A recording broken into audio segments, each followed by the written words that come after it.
Active and like defending. I think it's like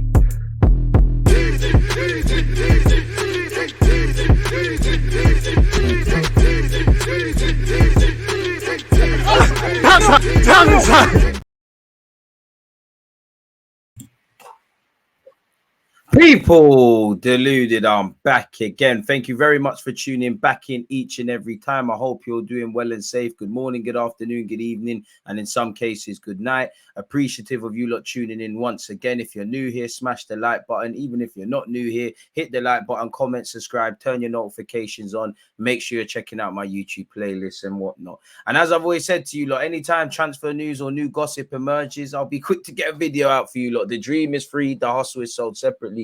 So without waffling any more, people, let's see exactly what's going on in relation to Arsenal news, really. You know, Mudryk keeps rumbling on. We've been linked with Pepe, the Brazilian lad of Porto, obviously Declan Rice, Mudryk's club. But, you know, I think they're trying to put pressure on Arsenal, starting talking about Napoli. Chelsea are monitoring what's going on with Mudryk in the attempt of designing a bidding war, I believe, Shakhtar CEO. So if we're going to go for Mudryk, great. If not, we might have to start looking at other targets. Obviously, there's a lot of gamesmanship. There's a lot of poker faces. Transfers on the best of days, much less in January, are a game of poker. So we have to take everything with a pinch of salt and really nothing more than just talking points. Until people are holding shirts, taking pictures, in Arsenal's case at London Colney, anything is up for debate, people. But sharing my screen with you lot finally. Arsenal and Chelsea now both want to sign 65 million Brazilian forward who recently lost starting 11th place. Now, I can't speak for Chelsea, but Arsenal during last summer and the months that have followed, we've been linked with a bunch of wide men. Yeremy Pino, Pedro Neto, Rafinha in the summer. Obviously, Mudryk has taken the front seat. And obviously, this Pepe guy, as well as Fagundo Torres and Ferran Torres. So the common link is that we're looking at a lot of wingers. Moussa Diaby of Leverkusen. Again, I don't know if Chelsea have been linked with him as well, the Brazilian lad who, you know, the last Pepe we had didn't really work out. No clue why he's lost his start in 11 space, if he's disillusioned, if it's loss of form, if his head's been turned or whatever. So it's a pretty easy one to link Arsenal with as well. Obviously, we've got a bunch of Brazilian/Portuguese speakers. Arsenal and Chelsea have locked horns over Mudryk in recent days. The Gunners have made the Ukrainian international their top January target. Likewise, Mudryk prefers the prospect of joining Arsenal. Can't blame him. You know, you have to give Graham Potter time, and Chelsea are in a transitional period. But if you look at it, we're still in a transitional period and anything can happen. But for what we're trying to do and what Chelsea are trying to do, we're probably further along the road. You know, Chelsea are bringing in young players, but we've got a clear mandate to play young players, early 20s to mid 20s, supplemented with Xhaka, Partey, El Nene, and a couple of other exceptions to the rule. And again, I'm sure Mudryk can see how he could slot in at Arsenal, see how he could challenge for a spot. He's obviously spoken with Mikel Arteta. If he's agreed personal terms, you want to know how the manager, you know, views you in the short, medium and long term. Obviously, he's labelled Arteta a top coach. He's done interviews. He's spoken on social media. And, you know, things can change at a blink of an eye. But when you look at Arsenal, Odegaard's excelling. Saka, is excelling. Martinelli's excelling. Benjamin White's excelling. Tomiyasu when he plays. Zinchenko, Gabriel Jesus, Eddie Nketiah's got an opportunity all over the team. Ramsdale's relatively young. We bought Benjamin White off the back of one full season in the Premier League. So you've got Mikel Arteta developing young players in particular, or mid-20s, and making them better. Obviously, Granit Xhaka, Partey are playing very well as well and doing what they need to do.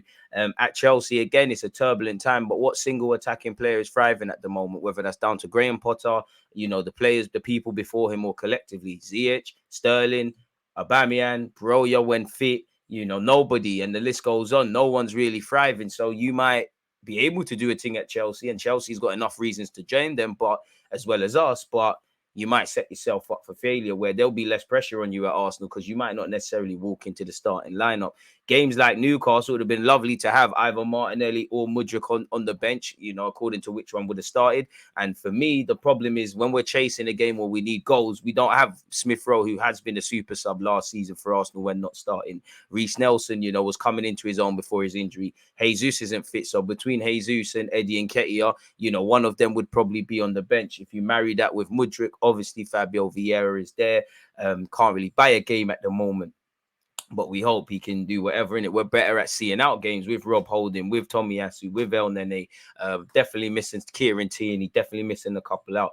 The Blues have joined the race in hope of convincing Shakhtar Donetsk to greenlight a move. Mudryk is not the only player Arsenal and Chelsea want, according to a report from Portugal. This report claims the Gunners and the Blues both want Pedro winger. Don't they mean Porto winger? Porto winger Eduardo Gabriel Aquino Costa, aka Pepe. The Portuguese outlet notes how the 25-year-old has recently lost his starting place at Porto. This doesn't mean the club no longer wants him. Apparently, their gaffer wants to keep the hardcore of the team in the January window, just like the club board. This desire to keep the team intact comes amid interest in Pepe from the Premier League. He's apparently being coveted by Arsenal and Chelsea. He's named, or better yet, listed as a versatile attacker, but he wouldn't come cheap. Apparently, he's currently protected by a release clause worth 75 million euros, 70 million Great British pounds added into his deal last year. 32 goals in 144 appearances for Guillermo. He's a former Brazil under-23 forward. They signed him for 13 million. In 68 appearances for Porto, he has 9 goals and 12 assists. He helped them win last season's Premier League title and Portuguese Cup, people, as well as the latest Portuguese Super Cup. He's listed as incredibly versatile. He has actually made more appearances at right back than anywhere else thus far. I'm not too sure we want to do that, but indirectly, that could be something really. And I'm sure we must know all about Pepe after buying Fabio Vieira. So I don't really buy that, but you lot can buy that if you want. Again, Shakhtar Donetsk's sporting directors, CEOs, chairmen, everyone's got something to say. Apparently, their director, Nicoli, has said, we're not in a hurry to sell Mudryk. We don't need money. We consider Mudryk stronger than Anthony. So now you can understand the value. The price tag is clear. What is Anthony and Grealish done against him? Because especially Anthony keeps dropping him. I mean, on the face of it, they're not. They want him to stay so that they can do what they're doing on the domestic front for Shakhtar. If he doesn't go, he can kick up a fuss, but it's in his best interest to stop feeling sorry for himself, assuming January came and he didn't go anywhere because you're playing for a move. He was quoted at 40 million in the summer. You're now seeing anything from 100 million euros. So they've got an appreciating asset. They've got him in a strong position in that he's 21 years of age, contracted until 2025, 26. And you're now seeing, to be honest, when Mudryk first, we started doing these videos, he's been linked with Everton, Brentford, Leeds, Arsenal, Liverpool, United, Sevilla, actually, Chelsea now, and a whole bunch of other clubs, Leipzig, throughout the course of me becoming aware of him since the summer. Now, Napoli, Napoli's been name dropped allegedly. People we're going to look at the article, and Chelsea's been name dropped. Is that a game of cards to kind of force Arsenal's hands to try and provoke them into a bidding war? Arsenal are going to have to stand firm if we believe this can get done as January keeps ticking on. We do probably have to start thinking about alternative targets if and when the time comes, really, people. Google Translate is going to need to help us out with this exact article, people, because I don't understand Italian. Apparently, the confirmation comes directly from Shakhtar Donetsk. Scrolling all the way, people. On the big players, especially if they're young, insiders see them.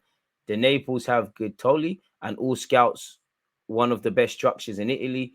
The Azzurri arrived before many competitors, also probing our players. They inquired about many players, but without making an official proposal. They asked us not only about Mudryk, but also Solomon, Trubin, Sudanov, or even before Mavinenko or Kovalenko, who went to Atalanta. They follow the best talents well. So that tells you everything.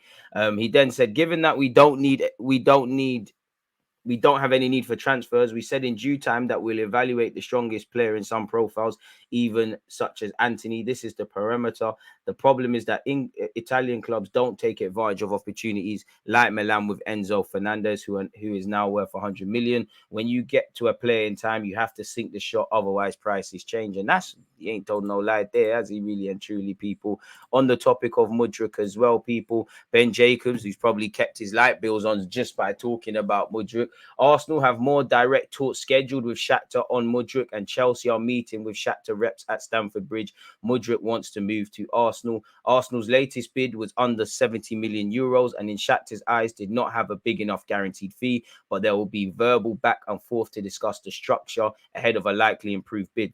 So that tells you a third bid could be incoming. Shakhtar's tough negotiators and will use Shakhtar are tough negotiators and will use Chelsea's interest and or offer as leverage.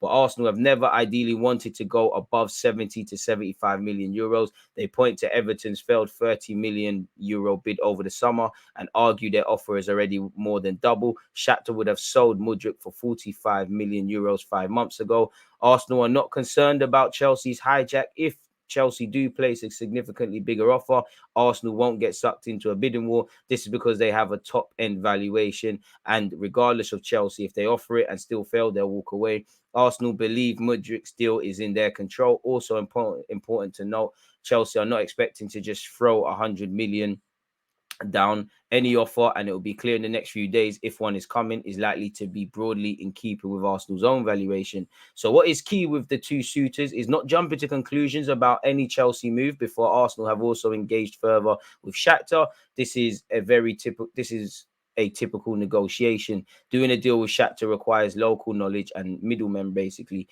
And we have heard that Chelsea are smart to meet face to face and lay their cards on the table, and it's within Shakhtar's interest to be seen at Stamford Bridge. A lot of games taking place, but I am again told Arsenal are simply focused on their deal and their valuation for Mudryk. So we'll have to see how that develops, people. One guy who cannot play football, won't be playing senior football until this is resolved, could be the young Marquinhos. Arsenal won't sanction Marquinhos' loan without winger signing amid Mudryk chase.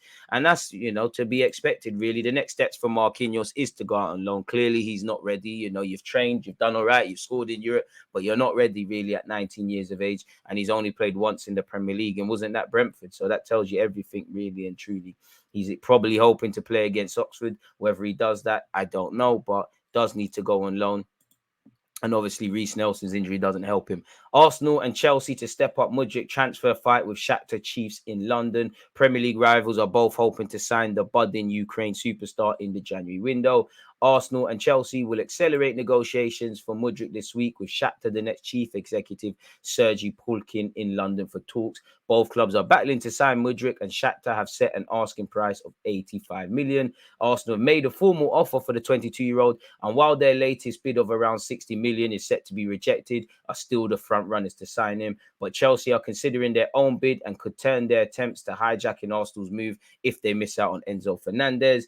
Shakhtar chief Polkin is taking a leading role in the sale of Mudryk. Shakhtar sporting director is also involved and is expected to be at Stamford Bridge when Chelsea play City on Thursday, which is today. I'll be doing a watch along for that. Make sure you join me, people.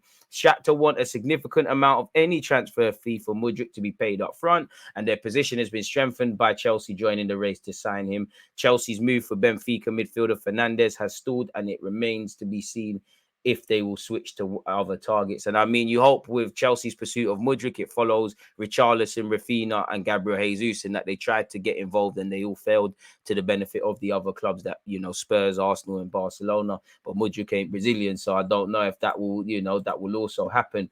Ben Jacobs has also said, people, smash the like button, check out my other videos. We have been linked with Declan Rice today, people. Allegedly, we're serious about it. I did kind of cover this already, but West Ham are resigned to losing Rice. They were very, very bullish last summer, telling suitors that it was 100 million plus deal. Now I think West Ham will sell Rice at a fraction of that, something around the 70 to 75 million pound mark, people. So we'll have to see how that develops where Declan Rice is concerned. Ben Jacobs has also said sources have said on multiple occasions that Rice would like to stay in London, which for me is primarily linked with Chelsea. Arsenal and Chelsea will definitely be in the race for Rice. He's a priority for Chelsea, but I think Arsenal could assess that area and weigh it up against other targets. Chelsea's interest in Rice is more concrete than Arsenal's, but there's a growing sense that Arsenal might enter the race because the price will be available. He'll be available for is becoming more realistic than in the summer. Rice is ready for a new challenge. He's spoken positively about Arsenal, praising Arteta. We forget as well that footballers are human beings as well.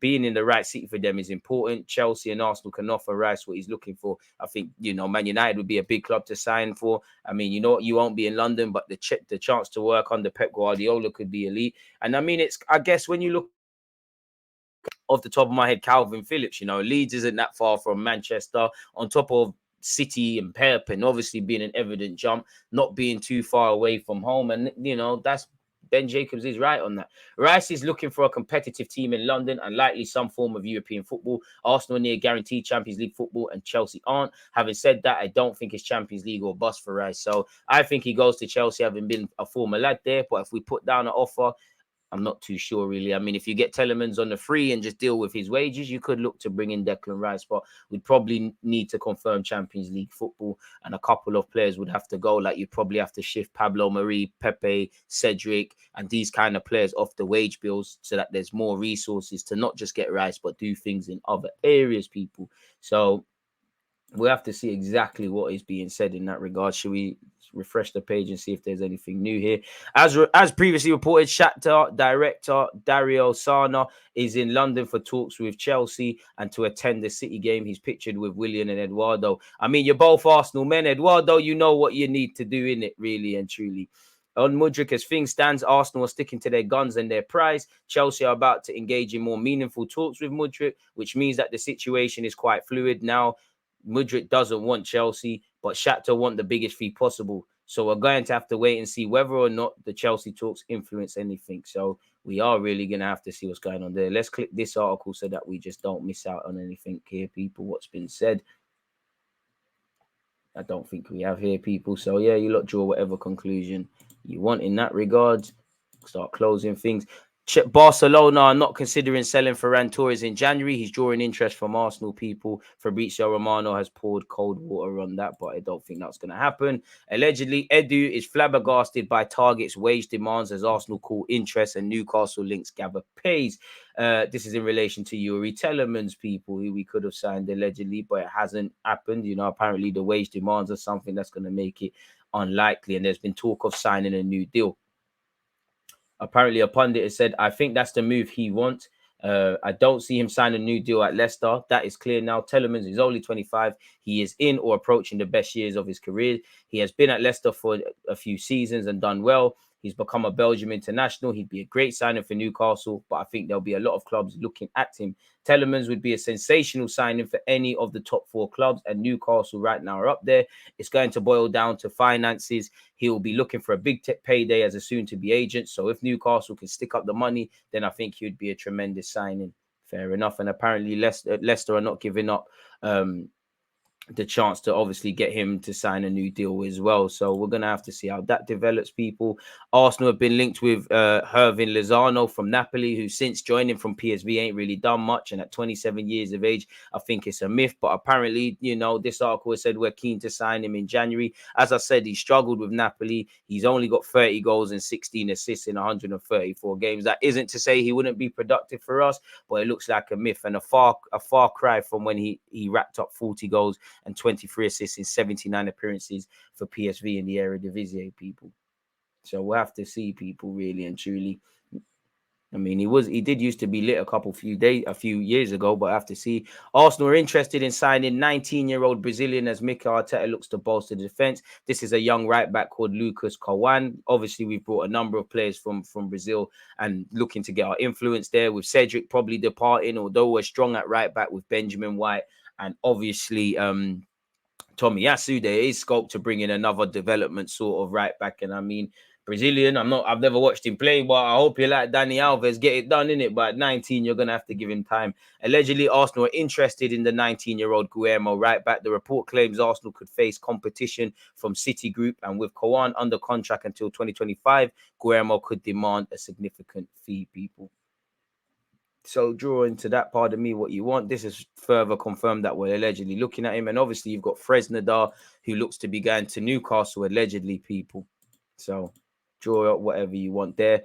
Vladimir coach admits Juventus and Newcastle target Fresnadar will leave, people. Raw in Jan already. Didn't he just get into the team in September? I mean, he could leave at the end of the season. Ivan is 18, but does things like a 30-year-old.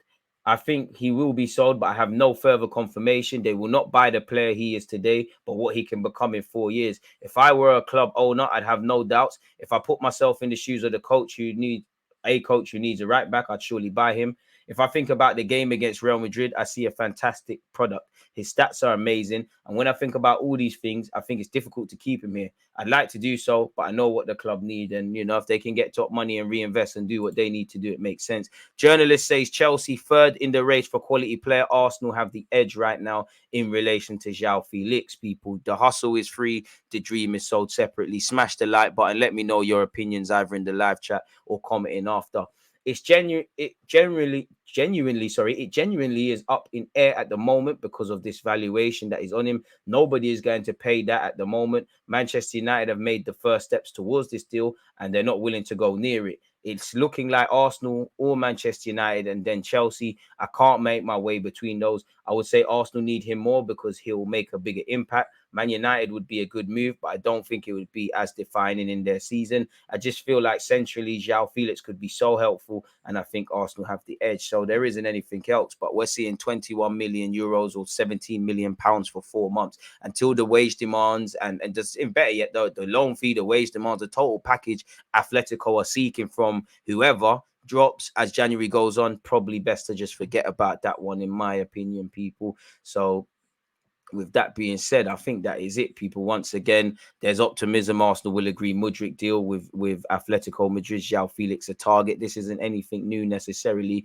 but for what it's worth, there's growing optimism that Arsenal will agree a deal for Shakhtar Donetsk's Mudryk, while the Gunners are also in talks with Atletico Madrid over the loan signing of João Felix, people. So make of that what you will. Doesn't seem like there's anything new where Arsenal's concerned. But yeah, out of Pepe, Mudryk, Fresnadar, Telemans indirectly, and so on and so forth. That's all there is to talk about. Again, previous target Danilo, apparently Monaco and another unnamed European club have bidded.